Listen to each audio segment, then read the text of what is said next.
Et bonjour à tous. Aujourd'hui les gars, nouvelle vidéo, et comme vous l'avez vu dans le titre, aujourd'hui je refais une vidéo thread d'horreur. C'est vrai que j'en fais pas mal en ce moment, mais ça vous plaît. D'ailleurs, si ça te plaît, toi qui regardes la vidéo, n'hésite pas à la liker cette vidéo, ça pourrait me faire super plaisir. Et à t'abonner si c'est pas encore déjà fait. Et puis écoutez, traite de blabla, c'est comme ça qu'on dit, je ne sais pas si c'est ça qu'on dit, mais c'est parti. Donc aujourd'hui j'ai deux histoires à vous raconter, je vais voir si j'en raconte une ou deux, ça dépend de la longueur. Et écoutez, première histoire, livreur de pizza. Donc il explique que cette histoire se passe en 2016, donc c'était quand même il y a très longtemps, mais il a, comment dire, il a eu du mal à la raconter car c'est assez traumatisant, vous allez comprendre tout de suite pourquoi. Donc il raconte qu'il est livreur de pizza le soir et qu'il devait livrer tous les soirs une dizaine de commandes à peu près. Et arrivé à la dernière commande, donc il était à peu près 1h du matin, il reçoit un appel d'un client un peu étrange et il pense que le client avait une voix très grave à l'aide d'un, vous savez, d'un modifieur de voix, je sais pas comment on pourrait dire ça, mais en tout cas vraiment le client qui était derrière le téléphone avait une voix pas du tout naturelle. Bref, donc il trouve ça un peu bizarre, mais il se pose pas plus de questions, il demande l'adresse du client et il le met sur Google Maps avec son téléphone. Il est tombé sur une vieille bâtisse macabre et délabrée, vraiment typique d'un vrai film d'horreur quoi. Donc il se dit peut-être que c'est un bug ou je sais pas, c'est Google Maps qui fait un peu de la merde, mais il décide d'y aller, il se dit que c'est la dernière et puis bah franchement il en a vu plein des trucs comme ça donc il s'en moque un peu. Mais pendant qu'il est sur le trajet, donc il explique qu'il est en vélo, il rappelle dans le doute le client pour lui demander l'adresse parce que vraiment il voit où il va, il se dit mais il y a personne de base,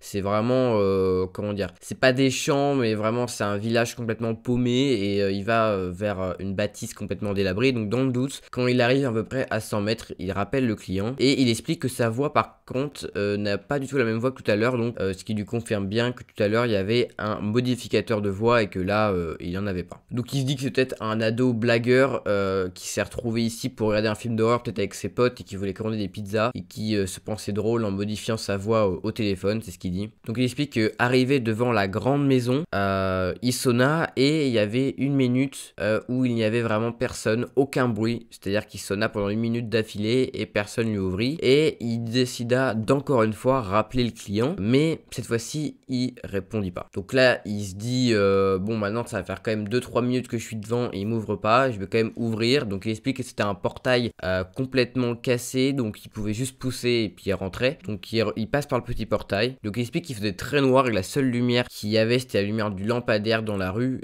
qui était un petit peu orangée, je sais pas comment vous expliquer, je pense que vous avez déjà vu un peu cette lumière là. Donc il voyait pas grand chose, il pouvait imaginer un peu le chemin pour aller vers la maison, mais sinon il ne voyait pas à droite et à gauche dans le jardin. Et là plus il se rapproche de la maison, plus il voit à sa droite des bougies qui formaient une sorte de rond, et à l'intérieur de ce rond il y avait, vous savez, une sorte d'étoile satanique, je sais pas trop comment expliquer, c'est une sorte de A avec des étoiles autour, vraiment un rite un peu satanique, un peu étrange. Donc il explique qu'à l'intérieur de ce rond satanique il y avait quelqu'un qui se mutilait au couteau.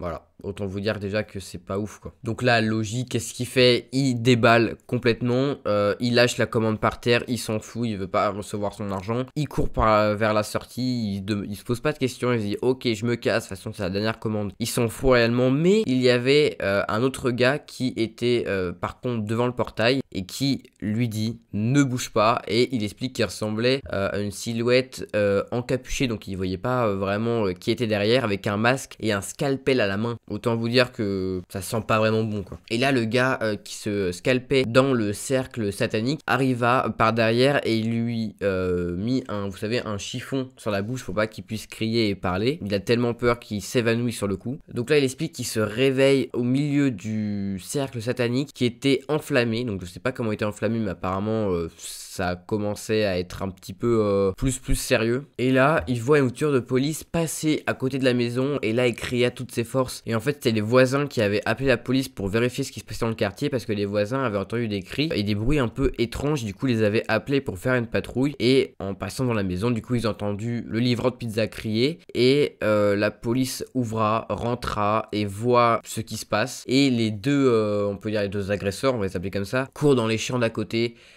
pour partir. Lui était complètement sous le choc, et là du coup bah il y avait des psys et des policiers qui étaient là pour l'aider pour qu'il reprenne ses esprits, et ils expliqua que c'était des gars évadés d'un hôpital psychiatrique et qu'ils avaient volé de la morphine, des couteaux et des scalpels, et ils lui ont dit que depuis des jours il paraît de sacrifier quelqu'un pour le donner à un démon. Je sais pas trop comment expliquer ça. Donc là, bah bien sûr, il comprit tout de suite que c'était lui la cible qui devait se sacrifier pour le démon. Et il se dit qu'il ne sait pas ce qui se serait passé si la police n'aurait pas été là. Nous, on sait pas trop, mais on se dit quand même que c'est assez étrange. Est-ce que l'histoire est vraie ou pas? Il ne le dit pas à la fin. En tout cas, c'est très bizarre. Et la morale de l'histoire, c'est faites attention quand vous livrez des pizzas dans des maisons que vous connaissez pas.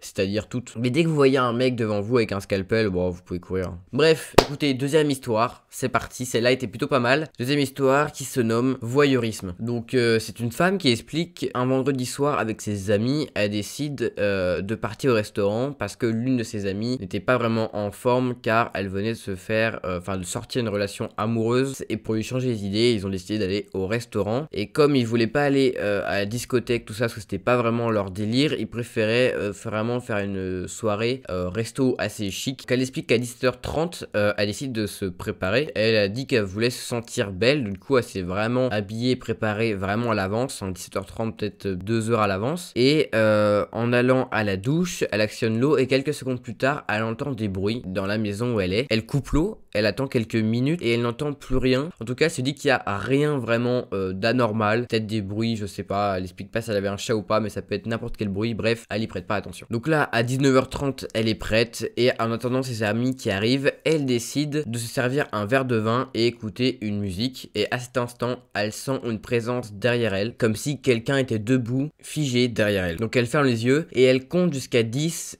avant de se retourner, et au moment de se retourner il y a personne et elle lâche un soupir de soulagement et se dit qu'il faut vraiment qu'elle arrête de regarder des films policiers. Donc à 20h ses amis la rejoignent chez elle pour l'accompagner et ils partent au restaurant. Arrivée au restaurant, elle explique que tout se passe bien au début, ils commandent, tout va bien, le serveur est vraiment sympa, le restaurant est vraiment bien, et elle explique que pendant qu'elle mange, elle sent son téléphone vibrer à plusieurs reprises. Elle se dit qu'il y a forcément un problème. Au début, elle y faisait pas trop attention et au bout de 10 minutes où il arrêtait pas de sonner, elle décide de regarder et là, elle est prise de panique et elle voit une dizaine de photos d'un numéro inconnu et ce sont des photos d'elle au restaurant avec ses amis. Déjà, un peu étrange. Et elle explique du coup que c'est des photos qui sont prises à l'intérieur du restaurant et elle dit peut-être que c'est un ami à elle qui s'amuse à lui faire peur. Enfin bon, ton ami doit être vraiment au restaurant et doit te faire peur en faisant ça, un ami un peu étrange. Du coup bah elle se dit que c'est rien, elle y prête pas trop attention, mais entre nous elle devrait, hein. Moi je l'aurais très clairement dit, j'aurais dit mais wesh, mais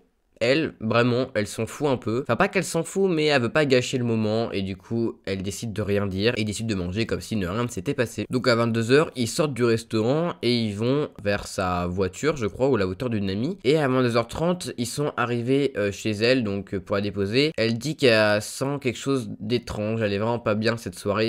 Il y a trop de trucs étranges qui sont passés. Elle a pas envie de dormir seule, mais ça, elle le dit pas. Et du coup, elle propose à ses amis de rester chez elle et ses amis acceptent et du coup elle est vraiment contente. Elle s'explique que comme elle avait un lit assez grand, elle décidait de dormir toutes les 4 ensemble et au moment d'aller se démaquiller, elle sent encore une fois une présence derrière elle et elle tourne la tête à sa gauche. Elle explique qu'il y avait une fenêtre et sur cette fenêtre il y avait un papier et elle s'approche et il y avait marqué: pourquoi tu les fais dormir chez nous? Point d'interrogation. Sachant qu'elle n'a aucun copain et qu'elle est censée être complètement seule chez elle, ce n'est pas normal. Donc elle reste perturbée, elle bouge même plus, elle est en mode mais qu'est-ce qu'a mis ce mot là? Et en fait ce mot était à l'intérieur de la vitre, donc c'était quelqu'un qui l'avait posé, qui était à l'intérieur et pas à l'extérieur de la maison. Donc là elle explique encore qu'il y a quelqu'un pour elle qui la fixe et là elle se retourne tout de suite et elle explique qu'il y a un homme avec un sweat à capuche rouge et un jean noir qui est figé devant elle et qui la regarde sans bouger. Il a aucune réaction, il se contente juste de la fixer et elle commence à hurler pour appeler ses potes et là l'homme se jette sur elle, l'attrape violemment, met sa main sur sa bouche. Il lui explique que il est chez elle depuis un moment, qu'il l'attendait, pourquoi elle a mis ses potes. En bref, vraiment des trucs pas normaux qu'un mec ne devrait pas dire quand tu ne connais pas la personne. Bref, il commence à détailler plein de choses de sa vie perso qu'il sait et qu'il ne devrait pas savoir. Et là, il retire la main de sa bouche et commence à s'enfuir en courant donc dans la maison. Donc là, elle met quelques secondes à reprendre possession. Donc ça veut dire que genre elle était figée et là, en bout de quelques secondes, elle reprend connaissance. En gros, gros, et elle monte dans la chambre où il y avait toutes ses copines et elle décide de leur raconter ce qui se passe. Ses potes lui disent d'appeler la police, ce qu'elle fait. Donc là à 3h les policiers arrivent, l'un d'entre eux les interroge et elle lui raconte tout ce qui se passe depuis le début, donc depuis avant de partir au restaurant, les photos étranges, elle lui montre tout. Donc là les policiers leur demandent s'ils peuvent dormir autre part que chez elle cette nuit, donc c'est ce qu'ils font, hein. Ils commandent, je sais pas si on dit ça comme ça mais c'est pas grave, ils prennent une chambre d'hôtel à côté. Donc le lendemain à 8h, elle a dormi peut-être 1h même pas et elle reçoit un appel de la police qui lui dit de venir au poste le plus rapidement possible car ils ont découvert quelque chose. Elle y va vers 14h45, ils la font asseoir et commencent à lui montrer des photos et elle reconnaît l'un d'entre eux et il semble que ça serait le pizzaïolo du restaurant. Les inspecteurs lui expliquent qu'il est le suspect des services de police pour une histoire de 3 meurtres. Les victimes sont tous des femmes et elle lui ressemble très fortement. Et elle explique que depuis quelques mois plus tard, elle a déménagé et que maintenant, elle verrouille complètement sa maison. On la comprend parce qu'elle est devenue complètement un peu traumatisée par ce qui s'est passé. Logique. Bon, en tout cas, c'était la fin de toute l'histoire. J'espère que je vous aurais bien raconté. En tout cas, merci d'avoir regardé la vidéo jusqu'à la fin. N'hésitez pas à liker si vous l'avez aimé. Moi, je vous dis à la prochaine. C'était PA et ciao.